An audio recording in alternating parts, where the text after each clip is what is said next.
NDA गठबंधन, national democratic alliance, ये Bharatiya Janata party ने खड़ा किया।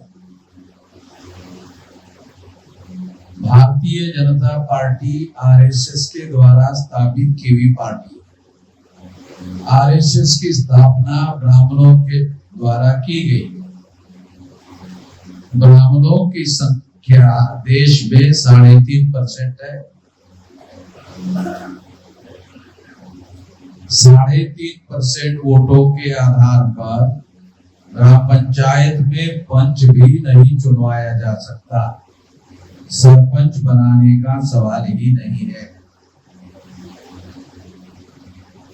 जो लोग ग्राम पंचायत में अपने वोट के आधार पर सरपंच नहीं बना सकते, वो लोग देश की पंचायत का प्रधानमंत्री नॉमिनेट कर रहे हैं। दूसरी पार्टी है इंडिया गठबंधन। ये जो इंडिया गठबंधन है, ये कांग्रेस के द्वारा बनाया गया। कांग्रेस की स्थापना 1885 को चटर्जी, मुखर्जी, बैनर्जी, गोखले, तिलक, आगरकर ने बनाई। इसका मतलब है ये भी ब्राह्मणों के द्वारा बनाई हुई पार्टी है। ये भी 3.5% लोगों के द्वारा बनाई हुई पार्टी है। तो ये जो 3.5% वाले लोग हैं, ये लोगों की रूलिंग पार्टी होती है, इन्हीं लोगों की अपोजिशन पार्टी होती है। तो 3.5% वाले लोग डिसाइड नहीं करते कि वही रूलिंग रहेंगे, वही अपोजिशन में रहेंगे। वो लोग डिसाइड नहीं करते हैं, डिसाइड आप लोग करते हो। ये बहुत खास बात मैं आप लोगों को बता रहा हूं। वही पार्टी रूलिंग रहेगी, वही पार्टी अपोजिशन में रहेगी। ये वो लोग डिसाइड नहीं करते हैं, हम लोग डिसाइड करते हैं। क्यों? क्योंकि हमारे एससी, एसटी, ओबीसी, माइनॉरिटी के 85% लोग हैं। तो जिनके 85% वोट है, वो लोग इस देश में कांग्रेस गठबंधन को वोट दे करके और बीजेपी गठबंधन को वोट देकर रूलिंग और अपोजिशन पार्टी बना रहे हैं। अरे हम बना रहे हैं। जब हम लोग 3.5% ब्राह्मणों के लोगों की पार्टियों को रूलिंग भी बना रहे हैं, अपोजिशन भी बना रहे हैं, तो ये तो सांप को दूध पिलाने वाला काम है। ये काम जो है, ये तो काम हम सांप को दूध पिलाने का कर रहे हैं। अगर सांप को दूध पिलाने का काम करेंगे तो एक दिन तो वो डसेगा ही, क्योंकि उसका गुण है। और इस वजह से आपको ये निर्धारित करना चाहिए कि अभी इसके पहले हमने जो गलतियां की, भविष्य में नहीं करेंगे। कि हम अपने दुश्मनों को, हम अपने शत्रुओं को चुनाव जितवाने का काम नहीं करेंगे। आप अपने से मेहनत करते हो, आप बूथ तक चलकर जाते हो और चलने के पहले सोचते हो, विचार करते हो। विचार क्या करते हो? या तो कांग्रेस गठबंधन को चुनना है, या तो बीजेपी गठबंधन को चुनना है। तो कांग्रेस का विकल्प बीजेपी है, बीजेपी का विकल्प कांग्रेस है। एक ब्राह्मण का विकल्प दूसरा ब्राह्मण है, दूसरे ब्राह्मण का विकल्प पहला ब्राह्मण है। एक राम नारायण है, एक सत्यनारायण है, दोनों के दोनों वही लोग हैं।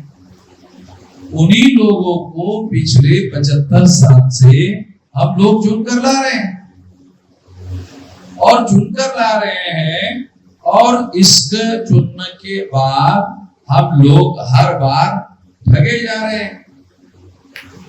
हमारे साथ अन्याय हो रहा है और ठगने का काम लगातार हो रहा है। तो हमें ये संकल्प करना चाहिए कि हम लोग अपने प्रतिनिधियों को चुनने का काम करेंगे। ये जो वोट का अधिकार है, इस अधिकार में दो अधिकार शामिल है। एक अधिकार है शासक चुनने का, एक अधिकार है शासक बनने का।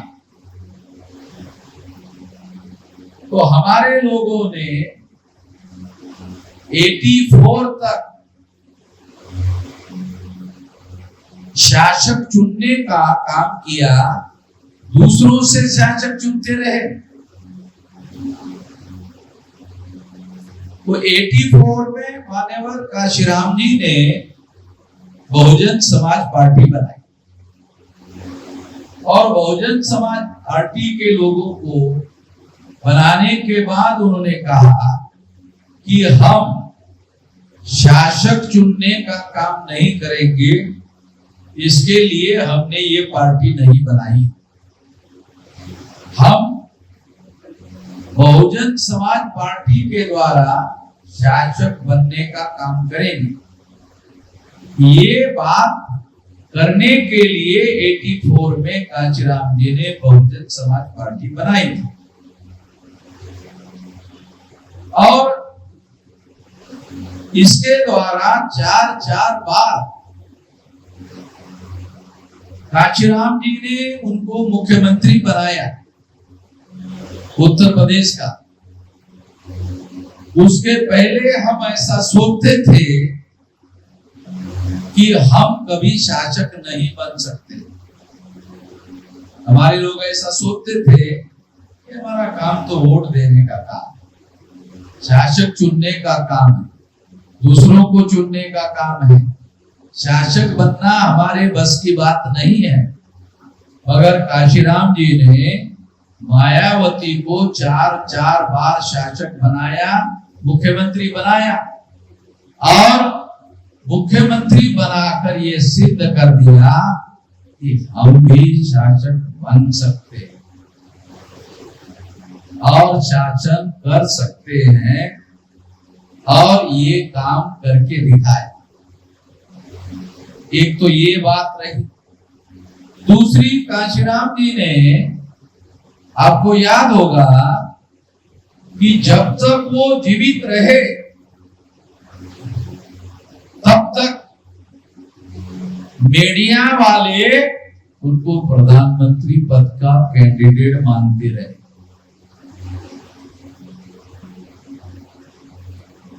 और ये ऐसा वो क्यों मानते रहे? क्योंकि बहुजन समाज पार्टी ये बहुसंख्यक लोगों की पार्टी है। Schedule caste, schedule tribe, OBC, minority, चारों को मिलाकर इनकी संख्या 85% होती है। पिछले बार 2019 को मोदी को 303 सीटें मिली। आप जानते हो उसको वोट परसेंटेज कितना पड़ा? 37.7%।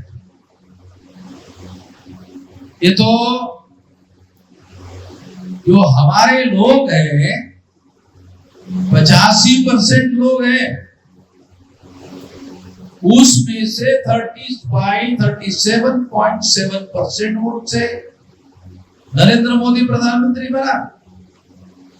मगर नरेंद्र मोदी भाजपा का प्रधानमंत्री है, ये जान लो। और भाजपा ब्राह्मणों की पार्टी है ब्राह्मणों ने एक बैकवर्ड को प्रधानमंत्री बनाया तो उसके ऊपर बंधन भी डाले हैं। नरेंद्र मोदी को तमाम बातें करने की इजाजत है।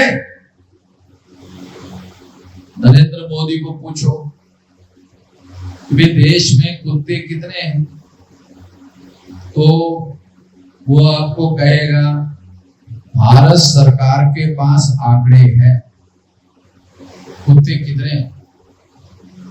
नरेंद्र मोदी को पूछो उसमें सज्जन वाले कुत्ते कितने हैं।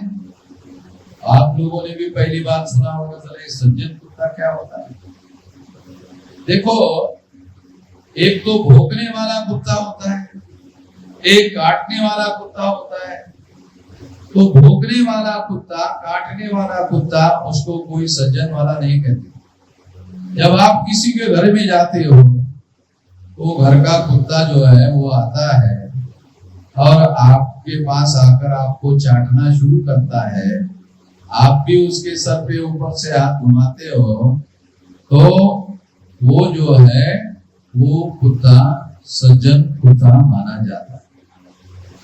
तो कुत्ते भी देश में नरेंद्र मोदी ये कह सकता है कि हमने हमारे राज में, हमारे काज में हमने कुत्ते का भी पालन किया हुआ है। मैं आपको बताना चाहता हूं कि ये लोग जानवरों का भी पालन करते हैं, कुत्तों का भी पालन करते हैं, मगर ये लोग समझने वाली बात है कि हम लोगों को इस देश में जो महत्व वो जानवरों को देते हैं, हमारे लोगों को महत्व नहीं देते हैं। और इसका सबूत क्या है? नरेंद्र मोदी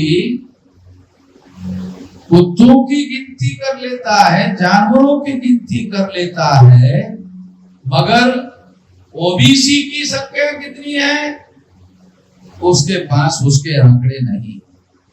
क्यों नहीं है? क्योंकि आरएसएस वाले, भाजपा वाले नरेंद्र मोदी पर बंधन डाले हैं कि ओबीसी की गिनती नहीं करो, चाहे कुत्तों की करो चाहे जानवरों की करो, मगर पिछड़े वर्ग की ओबीसी की गिनती नहीं करनी चाहिए। क्यों नहीं करनी चाहिए? क्योंकि गिनती अगर कर लेते हैं तो इनको पता चलेगा हमारी गिनती कितनी है, और फिर गिनती के आधार पर वो लोग कहेंगे हमें शासन में और प्रशासन में उतना अधिकार मिलना चाहिए। उसमें गलत क्या है? पहले राजतंत्र हुआ करता था तो राजा के घर में राजा पैदा होता था, राजा का बेटा ही राजा होता था। ये लोकतंत्र है तो अधिकार लोगों के पास है। संविधान के अनुसार आप लोगों को वोट का अधिकार दिया गया, हर 21 साल के लोगों को वोट का अधिकार दिया गया।